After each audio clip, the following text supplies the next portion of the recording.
नमस्कार साथियों, मैं वेद प्रकाश आप सभी का स्वागत करता हूं। आज हम एक नई शुरुआत करने जा रहे हैं। आप सभी को हमने परिचय देते हुए बताया था कि हमारी आचार्य कार्यत्री और भावेत्री दोनों प्रतिभाओं की धनी हैं। आज हम उनकी कार्यत्री प्रतिभा का परिचय प्राप्त करेंगे। हमारा अनुरोध है हमारे आचार्य से कि वे अपनी दो महत्वपूर्ण कविताएं दीमक और कठपुतली सुनाएं, जो उनके काव्य संग्रह कस्तूरी में संग्रहित हैं। हम अपनी आचार्य से यह भी निवेदन करना चाहते हैं कि आप इन कविताओं की थोड़ी थोड़ी व्याख्या भी हमें समझाएं। तो बिना किसी विलंब के हम अपने आचार्य के मुख से कविता पाठ प्रारंभ करना चाहेंगे। बहुत बहुत शुक्रिया। ये काव्य संग्रह कस्तूरी 2010 में पब्लिश हुआ था और इसकी जिन दो कविताओं का निवेदन तुमने किया है वो मेरी बहुत प्रिय कविताएं हैं। दीमक जब कहीं भी लगती है, किसी मकान में, किसी लकड़ी में, अलमारी में, वो दिखती नहीं है, लेकिन जब उसके प्रभाव बाहर उजागर होते हैं तब हमें ज्ञात होता है कि दीमक लग चुकी है। दीमक की तरह ही भ्रष्टाचार है, तो ये दीमक भ्रष्टाचार का प्रतीक है। इसमें एक शब्द आता है अस्तित्व। अस्तित्व यानी जो हमेशा से है। हम सोचते हैं कि बड़ा अनाचार है, बड़ा असत्य भाषण हो रहा है, सब तरफ झूठ की ही जय हो रही है, लेकिन ऐसा नहीं है। सत्य था, सत्य है और सत्य हमेशा रहेगा, वही अस्तित्व है और उसमें निजी अस्तित्व भी समाहित है। तो पहले मैं सुनाती हूँ दीमक।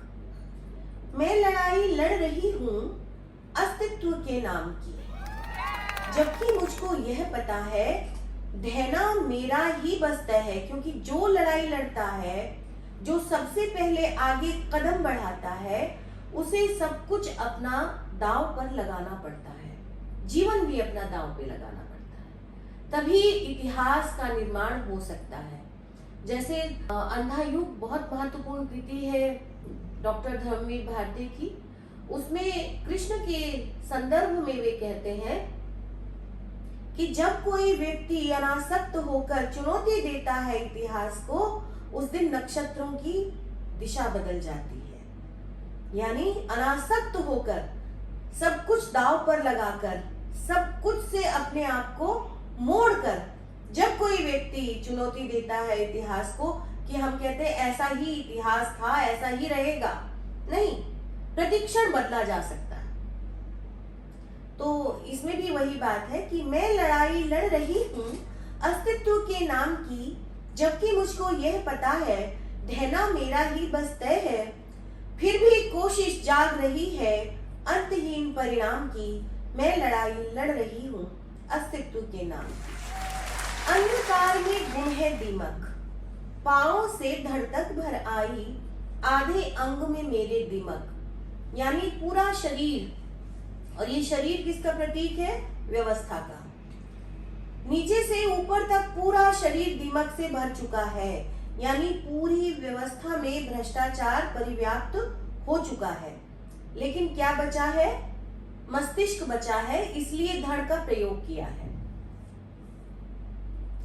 तो अंधकार में गुम है दीमक, पाँव से धड़ तक भर आई, आधे अंग में मेरे दीमक। चेतन स्वत्व का कड़ा तमाचा, अंधकार का बना तमाशा। चेतन स्वत्व का यानी जो एक व्यक्ति भी आगे बढ़कर लड़ाई लड़ता है, वो तो लड़ाई लड़ रहा होता है अपनी सिंसियरिटी के साथ, सेंसिटिविटी के साथ, लेकिन जो सामने लोग होते हैं जिनके विरुद्ध लड़ाई लड़ी जा रही है और जो तमाम समवेत रूप में उस व्यवस्था का अंग है, वो उसको तमाशा बना देते हैं। तो अंधकार उसी व्यवस्था का प्रतीक है।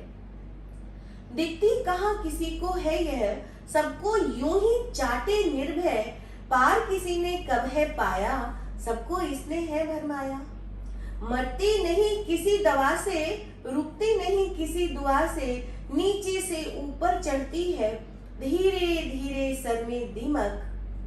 दिलविल कब के रेत हो चुके, बड़े सूरमा खेत हो चुके, मतलब बहुत लोगों ने लड़ाई लड़ी है। ये पूरा एक इतिहास है, अविरल धारा है जो इस व्यवस्था के खिलाफ लड़ते आए हैं। प्रेम पुजारी हो या भिखारी, ये वर्तमान संदर्भ देते हुए मैं कहती हूँ कि आज कोई भी भ्रष्टाचार से मुक्त नहीं है।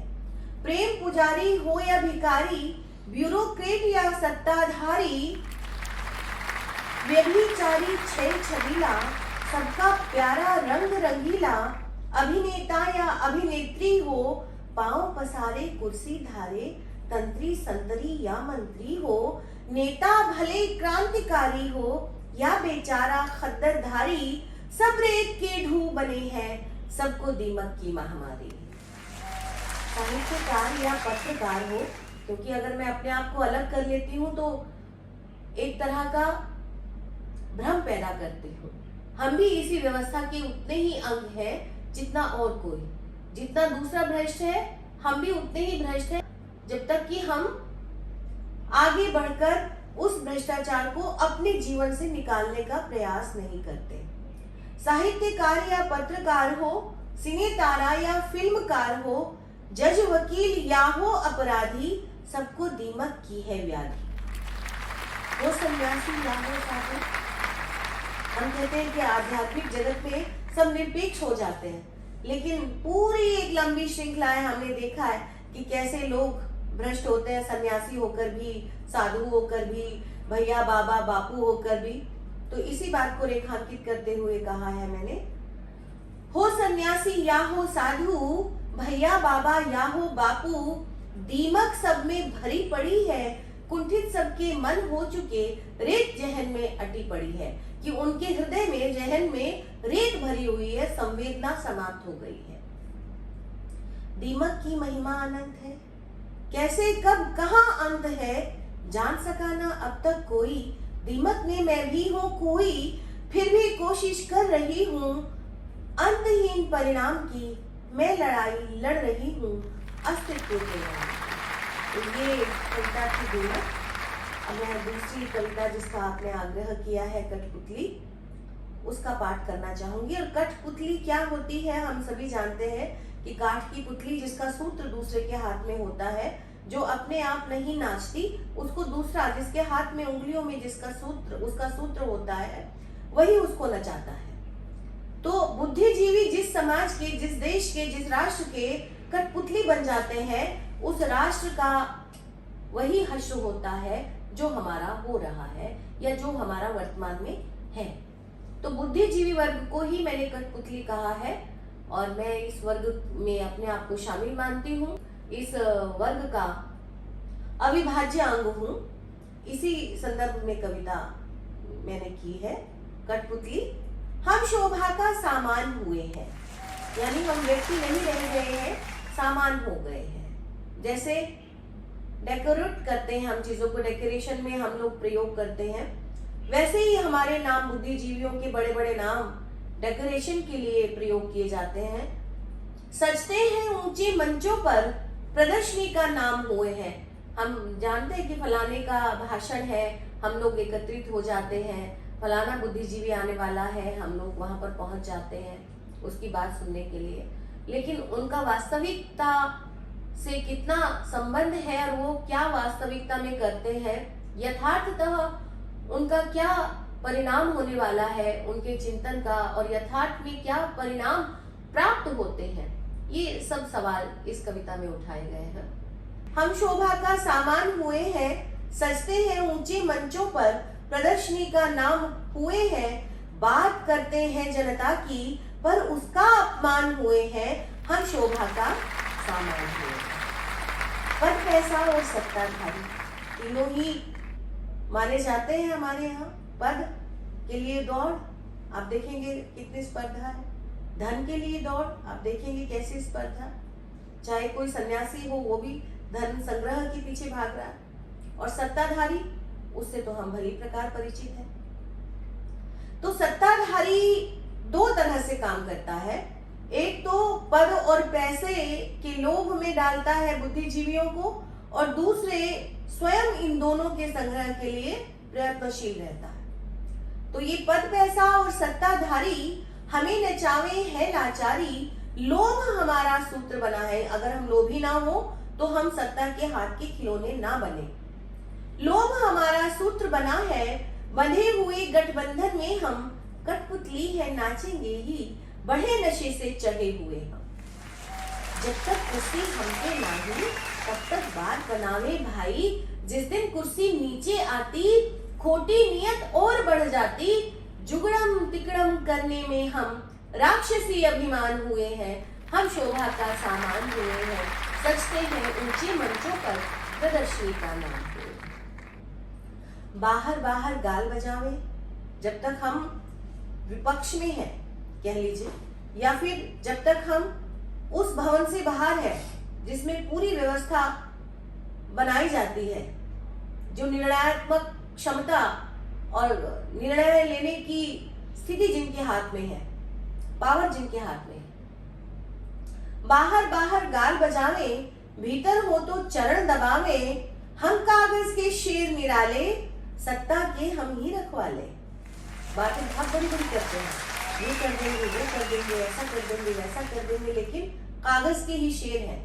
अंदर हमारे कोई मजबूती नहीं है, आत्मविश्वास नहीं है, वो शक्ति नहीं है जिसके दम पर लड़ा जाता है। इसलिए हम क्या है, सत्ता के हम ही रखवाले, बस सत्ता की रक्षा करने में हम तत्पर हैं। उनके साथ साठ गांठ करके अपना जुगड़म तिगड़म करने के लिए हम उद्यत रहते हैं। उद्घोषणा हो भाषण कोई, हम ही लिखते वादे इरादे। जो नेताओं के भाषण होते हैं वो सब बुद्धिजीवी लिखते हैं, उनके वादे जो करते हैं, वो जो इरादे करते हैं, वो सब हम ही करते हैं। असली तीरंदाज हम ही है, नेता है बस फर्जी प्यादे। अगर बुद्धिजीवी अपनी भूमिका बदल दे पीछे वाली, जो रंगमंच के पीछे है, तो सारी स्थितियां बदल जाए। लेकिन बुद्धिजीवी रंगमंच के पीछे की स्थिति बदलने को तैयार क्यों नहीं है, वो अगली लाइन में देखिए। भूल गए हम नीति सारी, हम भ्रष्टों का मान हुए हैं, इसलिए हम नहीं बदलना चाहते। हम शोभा का सामान हुए हैं, सजते हैं ऊंचे मंचों पर, प्रदर्शनी का नाम हुए हैं। बात करते हैं जनता की, पर उसका अपमान हुए हैं। हम शोभा का सामान हुए। तो ये दो कविताएं थी। मैं उम्मीद करती हूँ आप सबने इनको आत्मसात किया होगा। और ये कविताएं तभी सार्थक है जब हमारी चेतना को, जब हमारी चिंतना को, जब हमारे चिंतन को अग्रसर करें, उद्दीप्त करें। बहुत बहुत शुक्रिया। बहुत बहुत धन्यवाद आचार्य जी। आशा करता हूँ कि हमारे दर्शकों को भी आज का कविता पाठ पसंद आया होगा। यदि आपको कोई शब्दार्थ और भावार्थ में किसी भी तरह की जिज्ञासा हो तो आप कमेंट बॉक्स में अपने प्रश्नों को, अपनी जिज्ञासाओं को लिख सकते हैं। एक बार पुनः अपनी आचार्य को हृदय से धन्यवाद देते हैं और आभार प्रकट करते हैं। आप सभी का भी हृदय से धन्यवाद और आभार।